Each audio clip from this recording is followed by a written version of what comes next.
കൃഷ്ണയാന്ന് പറഞ്ഞല്ലേ നീ ഇങ്ങോട്ട് വന്നത്? അപ്പം ഞാൻ കൊല്ലാൻ നോക്കിയത് നിന്നെയാണോ അതോ കൃഷ്ണയാണോ? കൃഷ്ണയും അവളുടെ അമ്മയും എന്റെ ശത്രുക്കളാ. അവരെ കൊല്ലാൻ ഞാൻ ശ്രമിക്കും, കൊല്ലും. അതൊക്കെ നമ്മൾ അന്വേഷിക്കേണ്ട കാര്യമുണ്ടോ? അമ്മ എന്തിനാ ഇങ്ങനെയൊക്കെ സംസാരിക്കുന്നേ? മുമ്പ് ഞാനിതൊക്കെ സഹിച്ചിരുന്നത് അവരുടെ അടുത്തുനിന്ന് വാങ്ങിയ പണത്തിന്റെ പേരിൽ മാത്രമായിരുന്നു. ഇപ്പോ അങ്ങനെയല്ലല്ലോ. അവൾക്ക് എന്തേലും പ്രശ്നം സംഭവിച്ചാ അത് എന്റെ മനസ്സിനെ കൂടി ബാധിക്കുന്ന കാര്യല്ലേ? എന്റെ അനിയത്തിയല്ലേ അവള്? അനിയത്തി? ദേ, ഇനി ആ വാക്ക് മിണ്ടി പോവരുത് എന്റെ മുന്നില്. അനിയത്തി ആയതുകൊണ്ടാ നിന്നെ കൊല്ലാൻ നോക്കിയത്.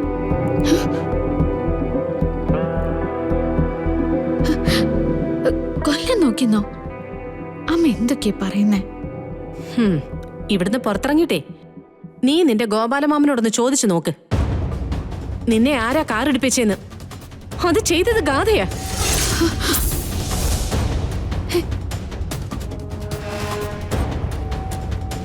നിന്നെ കൊല്ലാൻ വേണ്ടി കരുതി കൂട്ടി ചെയ്തതാ. അമ്മേ! അതെ മോളെ, ആശുപത്രി കിടക്കേന്ന് എഴുന്നേറ്റതിന് ശേഷം ചിലത് സംസാരിക്കാനുണ്ടെന്ന് അമ്മ പറഞ്ഞില്ലേ? മോളിക്കുട്ടി പറഞ്ഞില്ലേ? അതേ കാര്യമാ.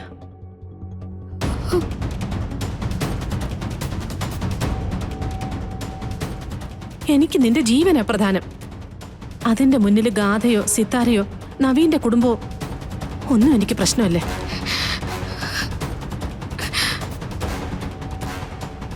ഇനി ഒരു പരീക്ഷണത്തിനും അമ്മയ്ക്ക് നിന്നെ വിട്ടുകൊടുക്കാനും വയ്യ. അതുകൊണ്ടാണ് ഞാൻ പറയുന്നേ, ആശുപത്രിയിൽ നിന്ന് ഇറങ്ങിക്കഴിഞ്ഞാ നമുക്ക് നമ്മുടെ നാട്ടിലേക്ക് തന്നെ പോകാം.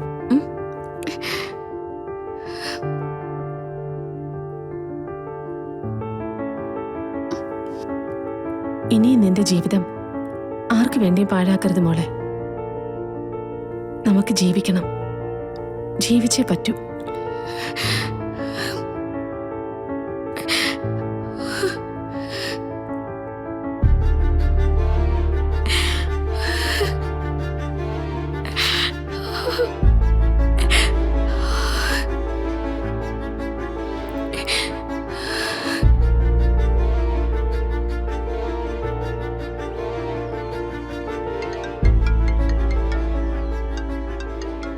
ഹലോ, കാവേരിയാണ് മാഡം.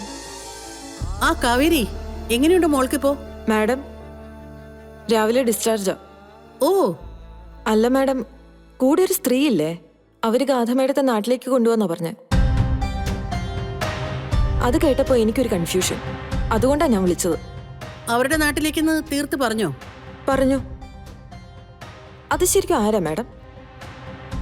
ആ, അത് വേണ്ടപ്പെട്ട ഒരാളാ, ഞാൻ വിളിച്ചോളാം.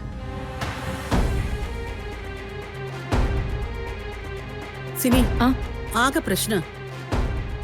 കൃഷ്ണയെ ഡിസ്ചാർജ് ചെയ്ത് കഴിഞ്ഞാ അവളെ നാട്ടിലേക്ക് കൊണ്ടുപോകുന്ന തങ്കം തീരുമാനിച്ചിരിക്കുന്നേ. അതെങ്ങനെയാ മാം? നവീനും നവീന്റെ അമ്മയൊക്കെ അടുത്തിരിക്കല്ലേ, പിന്നെങ്ങനെ അവർക്ക് പോകാൻ പറ്റും? പോവും സിനി, നീ നോക്കിക്കോ. തങ്കം ആ വാശി കാണിക്കും. അത്രയും വാശിയിൽ തങ്കം ഉറച്ചു നിൽക്കുമ്പോ ആ കാരണം എന്താണെന്ന് അറിയാൻ ആർക്കും താല്പര്യം ഉണ്ടാവില്ല, ചോദിക്കേയില്ല. അപ്പൊ ഇതുവരെ നടന്ന കാര്യങ്ങളൊക്കെ അവർക്ക് കൃത്യമായിട്ട് അറിയാൻ പറ്റും.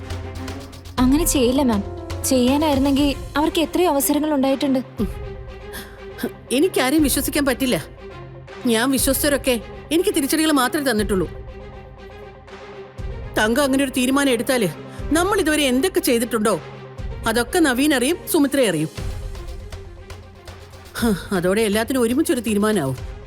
അല്ല മാം, നമ്മളിപ്പോ ഹോസ്പിറ്റലിലേക്കാണോ ഗാഥാ മാഡത്തിന്റെ അടുത്തേക്കാണോ പോകുന്നത്? ഗാഥമോളുടെ അടുത്തേക്ക് പോകാൻ ഒരു പ്രശ്നവും ഇല്ല. പക്ഷെ ഹോസ്പിറ്റലിൽ തങ്കം എന്തെങ്കിലും അബദ്ധം കാണിക്കുന്നത് കാര്യമാക്കാതെ ഗാഥയുടെ അടുത്തേക്ക് പോയാ അവളോട് പറയാൻ പിന്നെ ഒരു സമാധാന വാക്കും നമ്മുടെ ഉണ്ടാവില്ല. ഇത്രയും കാലം ഈ കാര്യത്തിൽ ചെയ്തതൊക്കെ ദൈവത്തിന് നിരക്കാഴിക തന്നെയായിരുന്നു. ഓരോന്ന് ചെയ്യുമ്പോഴും കരുതും ഇനി വേണ്ടി വരില്ല, ഇതോടെ അവസാനിക്കുമെന്ന്. എവിടെ വരുന്നത് അതിനേക്കാളും വലുതായിരിക്കും. എന്തായാലും ഇറങ്ങാം, വാ. ഇനിയിപ്പോ ഹോസ്പിറ്റലിൽ ചെന്ന് തങ്കത്തിന് മുമ്പിൽ നാണം കെടാനാണെങ്കിൽ അത് നടക്കട്ടെ. വല്ലാത്തൊരു ജന്മം എന്റേത്. കാറി തുപ്പാനും ആട്ടി ഓടിക്കാനും എല്ലാരും മത്സരിച്ചുകൊണ്ടിരിക്കുക.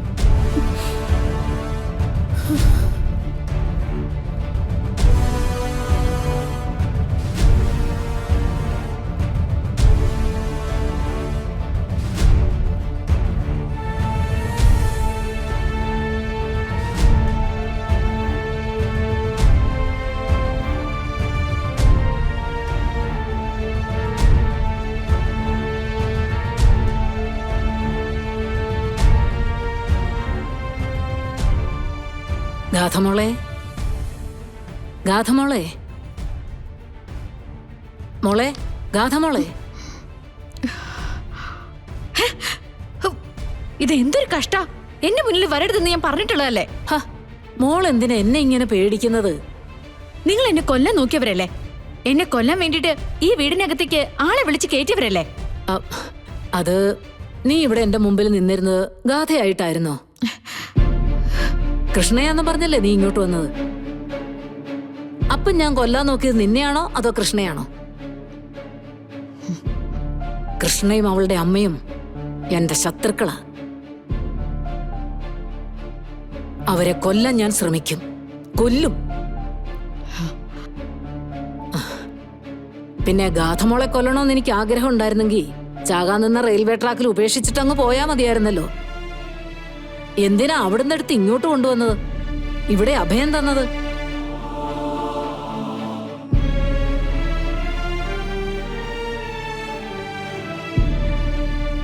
അപ്പൊ പിന്നെ എന്തിനാ നിങ്ങള്? ആദ്യം മോളി പാലങ്ങ് കുടിക്ക്, ക്ഷീണം ഒന്ന് മാറട്ടെ. ഞാൻ ബൂസ്റ്റൊക്കെ ഇട്ടിട്ടുണ്ട്. എനിക്കൊന്നും വേണ്ട. ഒന്ന് കുടിക്കും മോളെ. കുടിക്ക്. ദാ പിടിക്ക്, കുടിച്ചോ.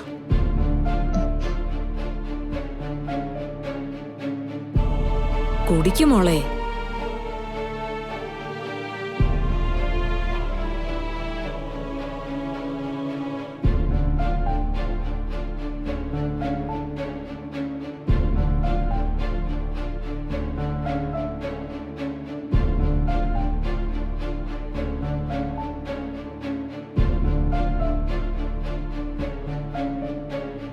നോക്കണ്ട, ഞാൻ ഇതിലൊന്നും ചേർത്തിട്ടില്ല. കുടിച്ചോളൂ.